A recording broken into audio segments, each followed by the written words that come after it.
गोविंद भज गोविंद भज गोविंद। हरे कृष्णा।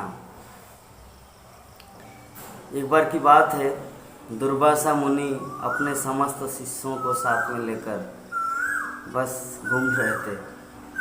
तो घूमते घूमते देखा कि स्वर्ग के राजा इंद्र भी अपने हाथी में बैठकर विचरण कर रहे वन में। तो इंद्र तो दुर्वासा मुनि का शिष्य है। तब दुर्वासा मुनि सोचा, स्नेह बस करुणा करके दुर्वासा मुनि अपने जो गले में जो माला थी वो माला इंद्र को पहना दी। तो इंद्र को जब माला प्राप्त हुआ तो इंद्र का वाहन है हाथी। तो उनको लगा कि जिस तरह मेरे गुरुदेव मुझे प्रेम बस स्नेह बस माला पहना है, उसी तरह मेरा भी तो ये करुणा के पात्र है ये हाथी। तो उन्होंने अपना माला खोलकर हाथी को पहना दिया। तो अभी बात ऐसा, वैसे में तो दुर्वासा मुनि क्रोध के अंगार है। तो हाथी का स्वभाव है वो माला को भी केला समझता है। तो वो माला के साथ पूरा खेलने लगा, वो तोड़ मरोड़ के एकदम पूरी तरह से वहाँ पर जमीन में मिला दिया। तो वो भी दुर्वासा मुनि के साथ, अरे करना ही था तो थोड़ा दूर जाके करते, दूसरे समय पे करते। संग मतलब सामने सामने दुर्वासा मुनि ने इंद्र को दिया, इंद्र ने हाथी को दिया, हाथी को पहनाया माला, भगवान की माला। और उन्होंने भगवान की माला को ऐसे तोड़ा मोड़ा तो दुर्वासा मुनि को बहुत क्रोध हुआ। और ऐसे क्रोध हुआ कि उन्होंने अभिशाप दिया। और अभिशाप दिया तो क्या हुआ, समस्त देवताओं की समस्त शक्ति छीन हो गई। तो अब क्या करें, वो लोग तो अभी राक्षसों के साथ असुरों के साथ भी युद्ध लड़ने में असमर्थ। तो क्या करें, तो सभी प्रार्थना लेकर भगवान विष्णु के पास आए, भगवान के पास आए। तो बोले क्या करेंगे, चलिए जो करना है समुद्र मंथन करें, पुनः अमृत जब पान करेंगे शक्ति प्राप्त होगा। तो देवताओं को बोले कि एक काम कीजिए, आप लोग पहले मंदार पर्वत को लाइए। तो देवता पूरी तरह से शक्ति छीन हो चुकी है, तो वो लोग पहाड़ को और पर्वत को कैसे लाएंगे।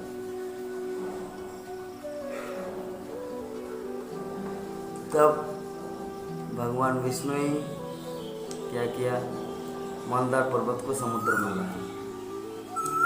तो भगवान सोचा कि मैं तो अभी गरुड़ के साथ जाऊंगा, तो वासुकी का जरूरत होगा क्योंकि रस्सी बनाना है। जैसे मान लीजिए मंदार पर्वत ऐसे ऐसे मतलब वासुकी ऐसे मंदार पर्वत को मतलब पकड़े रहेंगे और ऐसे ऐसे मतलब वो मंथन होगा, समुद्र मंथन से जो भी अमृत निकलेगा वो देवता लोग पान करेंगे। तो भगवान ने सोचा अगर गरुड़ को ले जाएंगे तो गरुड़ का तो महाप्रसाद है, महाप्रसाद है गोविंद है, मतलब वासुकी। तो क्या करना है, भगवान गरुड़ को छोड़ के आ गए नीचे, कच्छप बन गए पहाड़ के नीचे, मतलब पर्वत के नीचे, समुद्र के नीचे। और वासुकी नाग के द्वारा एक तरफ में देवता एक तरफ में असुर पकड़े हुए सांप। तो देवता लोग जो वासुकी नाग का मस्तक साइड है वहाँ पे पकड़े, और वो लोग कुछ मतलब सांप के इसलिए भाग। तो लोग क्रोधित हो गया सुनो, अरे हम लोग फर्स्ट क्लास पर्सन हैं, हम लोग जहाँ भी है हर जगह उच्च आसन में रहते हैं या उच्च स्थिति को प्राप्त करते हैं या कोई भी नीचा काम नहीं करते, और आप पूंछ को पकड़ाने के लिए बोल रहे हैं, ये क्या नियम है। तो भगवान विष्णु बोले कि ठीक है, अगर आप लोग चाहेंगे तो मस्तक को ही पकड़िए।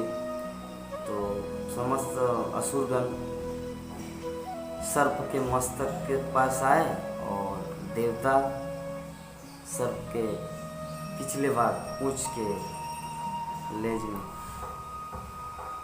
अभी क्या हुआ, जैसे समुद्र मंथन स्टार्ट हुआ तो समुद्र मंथन स्टार्ट हुआ तो वासुकी के गर्भ मतलब उनके पेट में जो जहरीला विष था वो विष उगल आ रहा है। तो जैसे ही धुआं जहर, तो समस्त असुर लोग उस धुएं से मतलब उस विष के जैसे झटका खा गया अचेतन जैसे। तो भगवान विष्णु ने कहा कैसा लगा। तो यही परिणाम होता है सबके जीवन में कि हम लोग भगवान कुछ नियम, भगवान कुछ आदेश निर्देश हम लोग को दिए हैं, लेकिन उनके विपरीत जब हम लोग कुछ करने जाते हैं, अपना बुद्धि लगाते हैं, तब हम लोग को कष्ट उठाना पड़ता है। भगवान तो पहले अरेंजमेंट किया था कि देवता लोग मस्तक को पकड़ेंगे और असुर लोग सांप के पिछले भाग, किंतु वो लोग अपना बुद्धि लगाया और अपना बुद्धि लगाने के कारण क्या किया, अभी पूरा विष खा रहे हैं। तो जो भी हो, ऐसे करके कार्य चल रहा है। तो चलते चलते समुद्र पूरा विष निकल गया, इतना जहरीला कालकूट विष। अमृत प्राप्त करने से पहले ये सब निकलता है। इस तरह हमारे भक्ति जीवन में भी कि अनर्थ, ये जो भक्ति का स्टेज है, अनर्थ निवृत्ति, आसक्ति, भाव, प्रेम। तो प्रेम तक पहुंचने के लिए बहुत कुछ अनर्थ आते हैं। हमारे जन्म जन्मांतर जो पाप कर्म या अपराध कर चुके हैं उसका तो फल तो भुगतना पड़ेगा, जिसके कारण भगवान इस जीवन में जो हम लोग भक्ति को अपनाए हैं, कृष्ण चाहते कि इनका जितना सारा पाप कर्म या पुण्य कर्म का कृत्य है वह समाप्त हो जाए और क्लीन होकर, साफ होकर मेरे धाम में आए। जैसामंतगतं पापम जनानां पुण्य कर्मणां, जिसका पाप पूर्ण रूप से क्षय हो चुका है, और जो पुण्य कर्मों को अपनाए। पुण्य कर्म मतलब श्रवणम कीर्तनम विष्णु, जो भगवान की कथा में रुचि मिले। जैसामंतगतं पापम जनानां पुण्य कर्मणां ते दंड मोह निर्मुक्ता भजन्ते मां प्रियव्रता। वही व्यक्ति समस्त मोह और दंड को छोड़कर मेरी पूर्ण भक्ति, शुद्ध भक्ति में लगता है। ये भगवान श्री कृष्ण भगवद गीता में बोल रहे हैं। तो जब जिसे कालकूट विष प्राप्त हुआ, उसी तरह हमारे भक्ति जीवन में हम लोग भक्ति करते हैं अमृत प्राप्त करने के लिए, कृष्ण प्रेम प्राप्त करने के लिए, लेकिन उससे पहले बहुत कुछ निकलता है। उससे पहले हमारे भक्ति जीवन में बहुत सारे बाधाएं आती हैं। वो बाधाएं विपत्ति कालकूट विष के समान। तो जैसे कालकूट विष निकल गया तो भगवान विष्णु बोले ये मेरे डिपार्टमेंट का नहीं है, मेरा नहीं है, आप दूसरे। तो बोले किसके पास जाएंगे। तो भगवान विष्णु बोल दिए कि संसार में समर्थवान वही तो है, देवादिदेव। तो बोले ठीक है। तो देवतागण जाकर भगवान विष्णु को, भगवान शिव के पास गए। तो शिव के पास बोले कि विष निकला है, आप थोड़ा पान करेंगे। मतलब उनको ऐसे पूछ रहे हैं जैसे कोई 56 भोग उनके सामने ला दिए कि हम लोग 56 भोग बनाए हैं, आप क्या प्रसाद हम पाएंगे, क्या दक्षिणा भी देंगे। मतलब वो लोग इस तरह करके जो खराब चीज़ें अच्छा नहीं है उसको आके इससे पछताते हैं। प्रस्ताव का भी एक ढंग होता है। किंतु देवी देवता आकर, देवता लोग आके पूछ रहे भगवान से कि कालकूट विष निकला है, आप थोड़ा पान कर देंगे क्या। तो शिव भी थोड़ा बोले, आदर्श गृहस्थ है ना, तो बोले ठीक है, हम थोड़ा अपनी पत्नी से पूछ रहे हैं।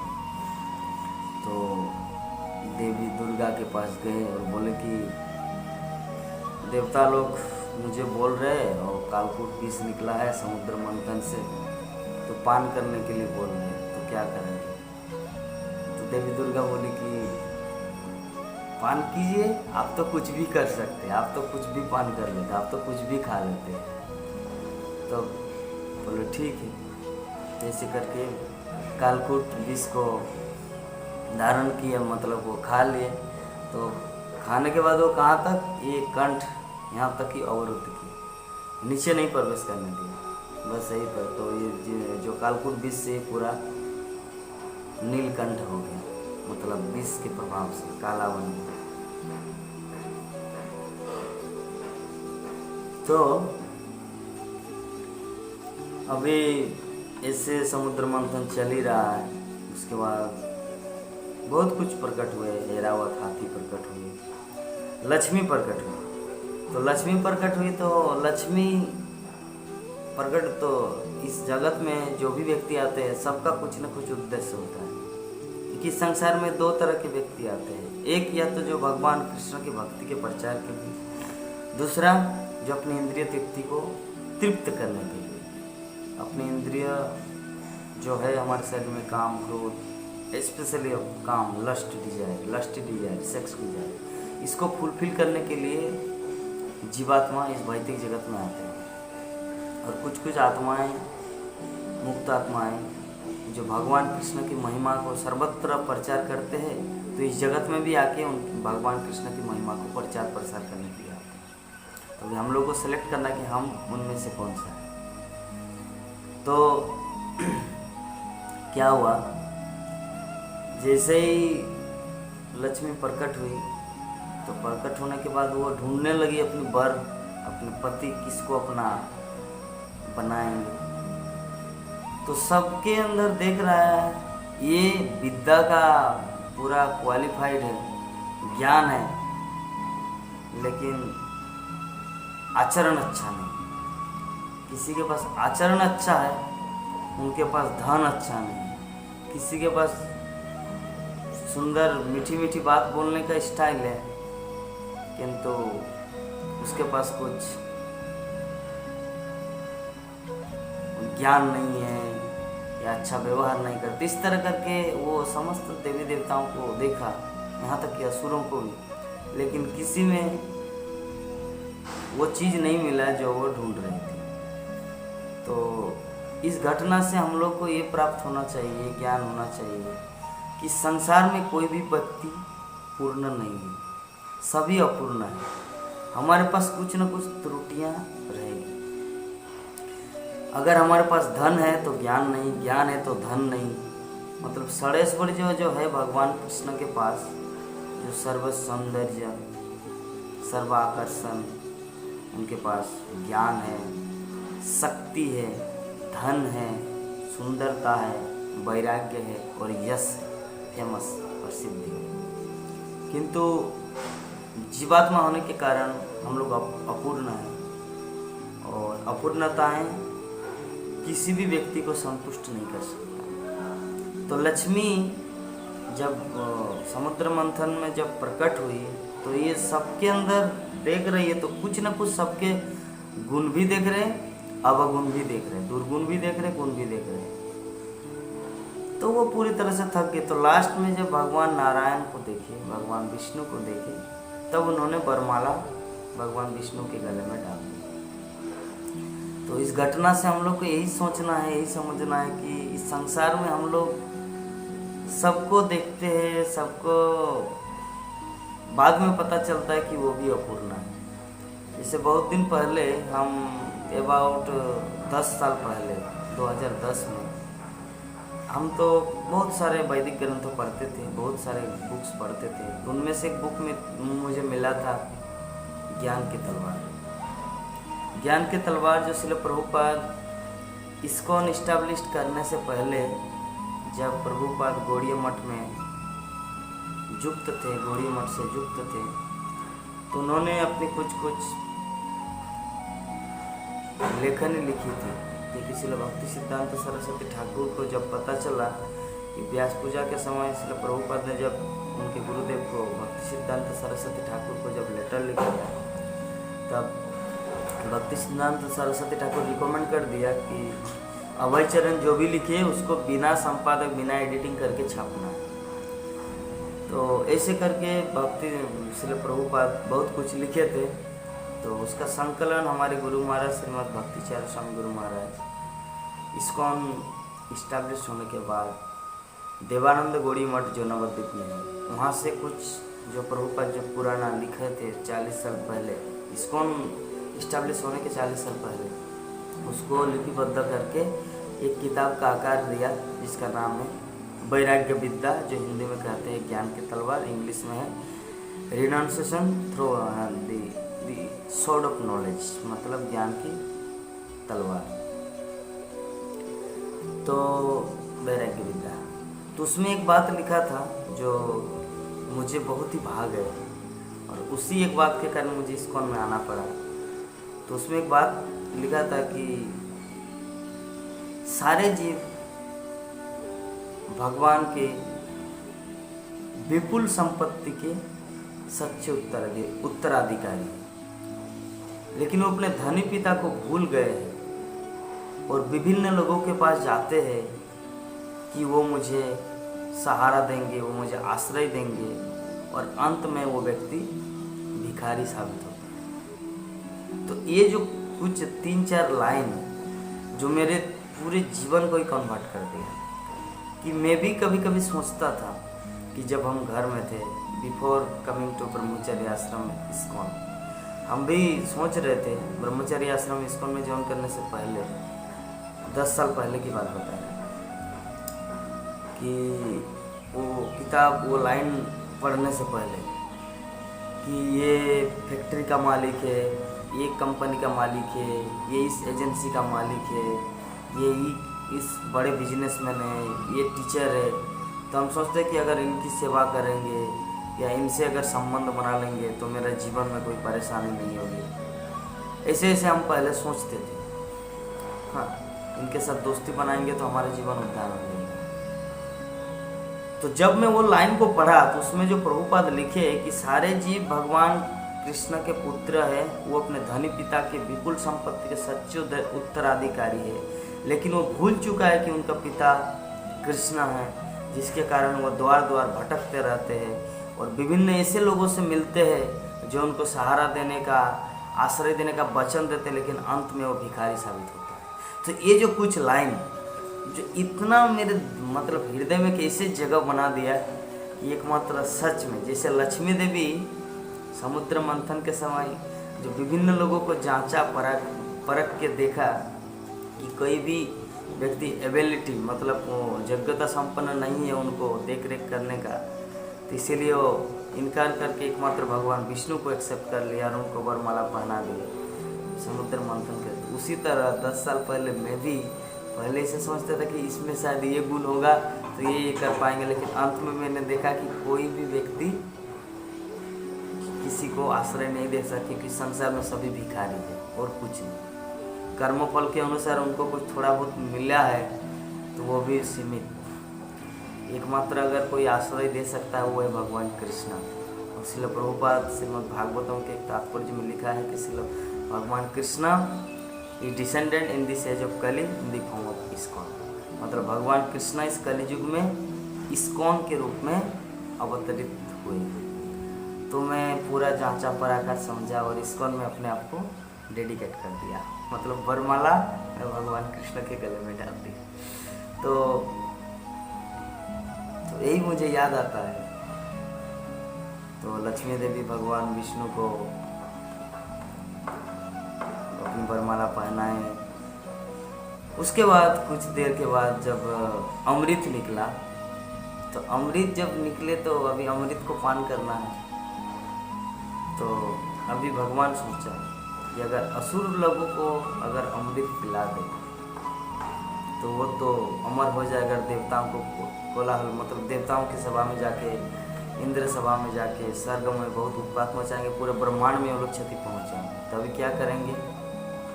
तो भगवान क्या किया, एक मोहिनी रूप में वो उन सबके सामने प्रकट हुई, मोहिनी रूप। तो जितने सारे असुर लोग जो पहले अमृत के लिए लालायित, वो भी मोहिनी रूप में इतने मोहित हो गए, अरे इस कलश में, इस मटके में जो अमृत है, इस अमृत से ये देखिए तो जिंदा जीवित अमृत है, इसको पान करना है। इनको हड़पना है हमारे जीवन में, इनको अपनी पत्नी बनाना है। तो ऐसे भावना लेकर वो लोग जो मूल अमृत थी, खैर भगवान ही वास्तविक अमृत थे, तो वो जो अमृत थी क्या बोलते हैं मटका में, कलश में जो समुद्र मंथन से निकला था, वो भूल गए। अभी उनके पीछे दौड़ने लगे सभी। तो बोले कि रुकिए, मोहिनी बोले कि रुकिए रुकिए, मैं अभी अमृत पान कराऊंगा सबको, देवताओं को भी और असुरों को भी, क्योंकि आप दोनों ने कष्ट करके इतना मेहनत किया। तो आप लोग क्या चाहते हैं कि मैं पहले आप लोगों को पिलाऊं या देवताओं को पिलाऊं? तो असुर लोग अरे छमक छल्लो, आप जो भी करेंगे, जो भी चाहेंगे वो करो, हम तो बस आप पर नियोछवार है, नियोछवार मतलब पूरी तरह से डेडिकेट है आपके प्रति।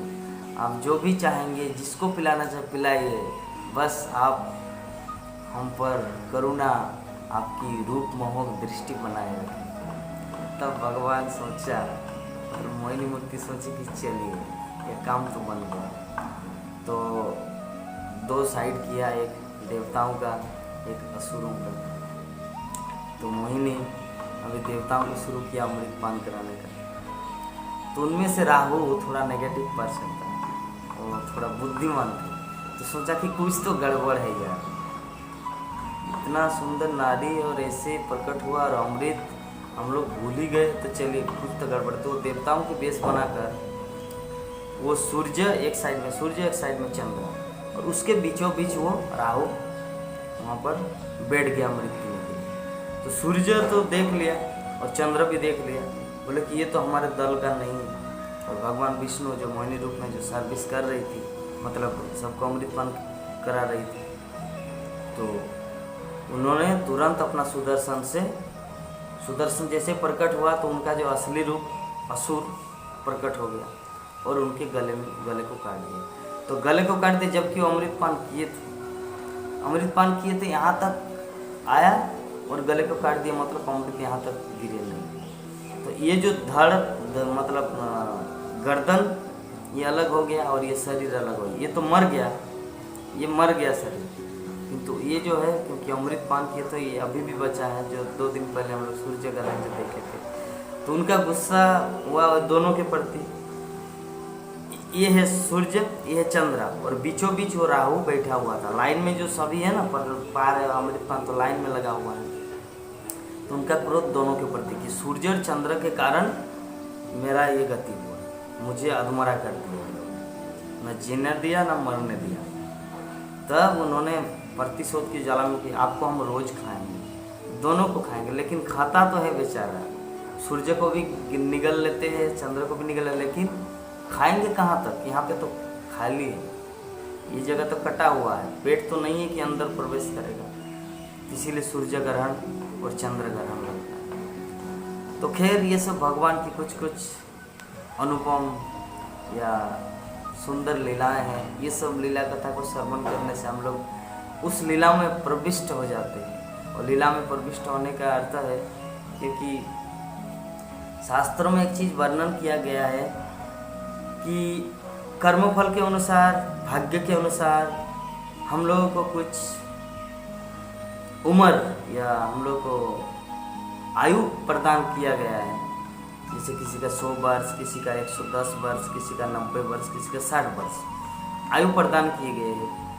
तो ये जो आयु है ये तो रहेगा ही, लेकिन अगर कोई कृष्ण कथा श्रवण करेंगे, श्रीमद् भागवत की कथा को श्रवण करेंगे, तो जो आयु हम लोगों को मिला है, ये आयु के एडिशनल अतिरिक्त उस आयु में हमारा नाम नहीं। कहने का अर्थ है, जैसे मान लीजिए आपको 100 वर्ष आयु दिया गया, लेकिन अगर आप कृष्ण कथा सुनेंगे तो आपके 100 वर्ष में से आपको घटेगा नहीं, बल्कि ये आपको ये अलग खाता है। कृष्ण कथा सुनना एक अलग खाता, अलग अकाउंट है।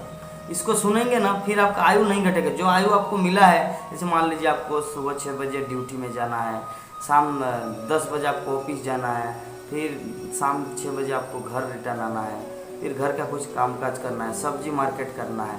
तो ये जो है, ये जो कुछ होता है, ये 100 साल वर्ष जो आयु है, उस आयु में अकाउंट माइनस होता रहता है, माइनस होता रहता है। जब आपका मृत्यु होगा मतलब जब आपका 100 वर्ष खत्म होगा। लेकिन जो कृष्ण कथा सुनना है ये अलग खाता है, ये इस 100 वर्ष में नहीं होता। ये तो है ही आपका कर्मफल के अनुसार जो दिया गया है, लेकिन अगर आप कृष्ण कथा सुनेंगे तो इसमें इंक्लूड नहीं होगा। ये आपका एडिशनल भगवान आपको अलग एक्स्ट्रा मेमोरी, एक्स्ट्रा जीबी दिए। इस चीज़ को समझना, इसीलिए कभी भी ये नहीं सोचना कि अरे हम अगर पूरा दिन भर अगर कृष्ण कथा सुनेंगे तो मेरा काज पाठ कौन कर देगा, मेरा तो आयु तो ऐसे ही चला गया। नहीं, यही है भगवान की अचिंत्य शक्ति, ये शास्त्रों में वर्णन है। तो इसीलिए जितना हो सके कृष्ण कथा सुनेंगे उतना हमारा लाभ है। तब हम लोग सोचेंगे जीवन में हम लोग ठगे नहीं, बल्कि जीवन में हम कुछ लक्ष्य को प्राप्त किया, जीवन में हम सफल हुए। जो जितना कृष्ण कथा श्रवण करता है वो उतना ही जीवन में सफल होता है। हरे कृष्ण।